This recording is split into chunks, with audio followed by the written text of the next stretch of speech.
Hello everyone, welcome to a new video. In this video, we'll learn about medulla oblongata. Medulla is the lowest part of the brainstem. It is a component of both hindbrain and brainstem. It directly controls ANS response such as heart rate, breathing, blood vessel dilation, digestion, sneezing, swallowing and vomiting. It is a portion of the brainstem located below the pons and just above the spinal cord. So its extent is from lower border of pons to transverse plane drawn from the attachment of first cervical vertebrae at the level of atlas. Situation is at the anterior part of the posterior cranial fossa.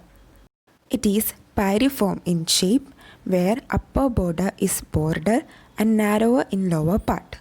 Cranial nerves emerging out of medulla are glossopharyngeal, vagus, accessory and hypoglossal nerve. Now let's look into the external features. Medulla is divided into right and left halves by anterior and posterior median fissure. Each half is further divided into anterior, lateral and posterior regions by anterolateral and posterolateral sulci. The anterior region is in the form of a longitudinal elevation called pyramid. The upper part of the lateral region shows an oval elevation called olive. The lower part has gracile tubercle medially and cuneate tubercle laterally.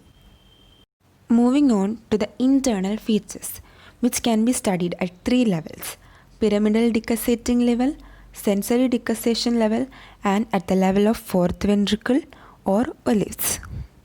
Pyramidal decussating level. Grey matter. The decussating pyramidal fibers separate anterior horn from the central grey matter. The central grey matter is pushed backwards.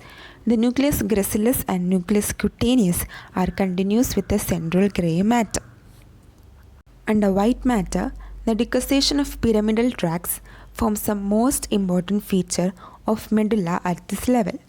Next is sensory decussation level. Under grey matter, the nucleus gracilis and nucleus cuneatus are much larger and separate from the central grey matter. Under white matter, the nucleus gracilis and cuneatus give rise to internal arcuate fibers. The pyramidal tracts lie anteriorly. At the level of fourth ventricle. In grey matter, the nuclei of several cranial nerves are seen in the floor of the fourth ventricle.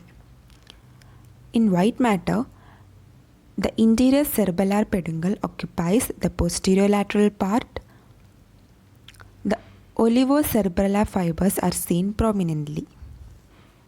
These were only some points under the internal feature. Moving on to the clinical anatomy: medial medullary syndrome, lateral medullary syndrome, injury to lower part of medulla oblongata. So this was about medulla oblongata. For further informative videos, don't forget to subscribe the channel and please like and share.